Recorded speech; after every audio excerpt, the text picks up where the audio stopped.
नमस्कार।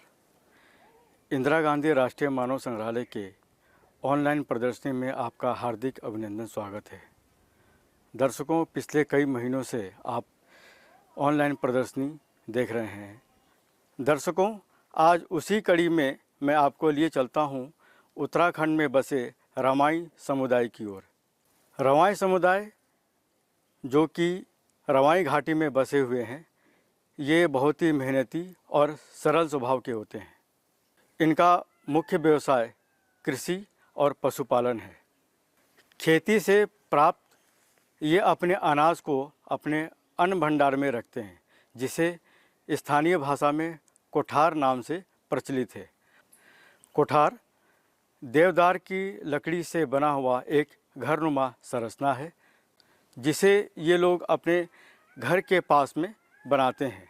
कोठार के लकड़ियों को इस प्रकार से बिठाया जाता है कि इसकी मजबूती लंबे समय तक बने रहे। एक ये भूकंप रोधी के समान कार्य करता है। इसके अग्रभाग में नक्काशी की हुई होती है, जिस पे फूल और बेल से संबंधित आकृतियों को उकेरा जाता है। इस संरचना को इस तरह से बनाया जाता है कि इसे एक स्थान से दूसरे स्थान तक स्थानांतरित भी किया जा सके। इसके निचले हिस्से को पत्थर मिट्टी की सहायता से चार दीवारी तैयार कर इसके छत को लकड़ी और पठालों, जो कि वहाँ की स्थानीय पत्थर है, उसकी सहायता से ढक दिया जाता है। इस प्रकार पूरी संरचना जमीन की सतह पर रखे पत्थरों के ऊपर देवदार के चार मोटे और मजबूत तख्तों के सहारे टिकी होती है, जो कि एक भूकंप रोधी की तरह कार्य करता है। इसके निचले भाग, जो कि स्थानीय लोग गातर नाम से बोलते हैं, अर्थात कमर के हिस्से के नीचे के भाग को एक छोटा सा दरवाज़ा तथा इसके दाएं व बाएं लकड़ी की ही बनी छिद्र युक्त खिड़की नुमा संरचना होती है। इसके अंदर मधुमक्खी प्रवेश कर अपना छत्ता बनाती है। इस कोठार में अनाज रखने हेतु अपनी आवश्यकता के अनुसार 4 या 5 या 6 गांजे खाने बने होते हैं, जिसमें साल भर की खेती से कमाया गया अनाज जैसे गेहूं, धान, मंडुआ, झंगोरा, चौलाई, सरसों या स्थानीय भाषा में उसे लाई भी कहते हैं, दालें इत्यादि को रखा जाता है। इसके साथ ही इन खानों का तापमान इतना कम होता है कि उसमें रखे अनाज काफ़ी वर्षों तक सुरक्षित रहते हैं। उसमें किसी प्रकार के कीड़े या घुन लगने की संभावना कम होती है। ऊपरी जो भाग है, जिसको स्थानीय भाषा में भंडेली कहते हैं, उस भाग में ये रवाई समुदाय के लोग बहुमूल्य सामानों को रखते हैं।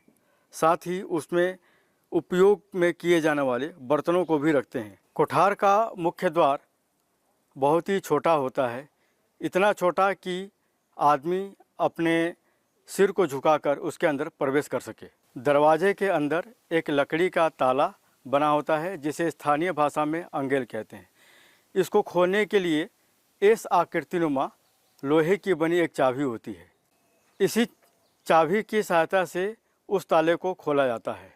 कोठार में एक लंबी लोहे की चेन, जिसे स्थानीय भाषा में सांगल कहते हैं, बंधी होती है, जिसका एक सिरा कोठार के दरवाजे से तथा दूसरा सिरा मकान के शीर्ष पे या टॉप पर बंधी घंटी से जोड़ दिया जाता है, ताकि अनाधिकृत व्यक्ति द्वारा दरवाज़ा खोले जाने पर घंटी की आवाज़ हो, जिससे कोठार में रखे अनाज व कीमती सामानों को चोरी से बचाया जा सके। कोठार एक भंडार ही नहीं, बल्कि पहाड़ी संस्कृति का एक अभिन्न अंग है। इसके बिना वहाँ के आवास अधूरे हैं। समय के साथ साथ आज इनके तौर तरीके और रहन सहन में भी काफ़ी बदलाव आ गया है। आज स्थिति ये है कि कोठार का अस्तित्व खतरे में आ गया है। यहाँ तक कि आज कोठार का नाम भी यहाँ के लोगों के जुबान पर नहीं आता है। इस पारंपरिक कोठार का संकलन 2013 में संग्रहालय द्वारा जिला उत्तरकाशी के रामा गांव से किया गया था। दर्शकों, इस श्रृंखला में आज इतना ही। घर पर रहें, सुरक्षित रहें। धन्यवाद।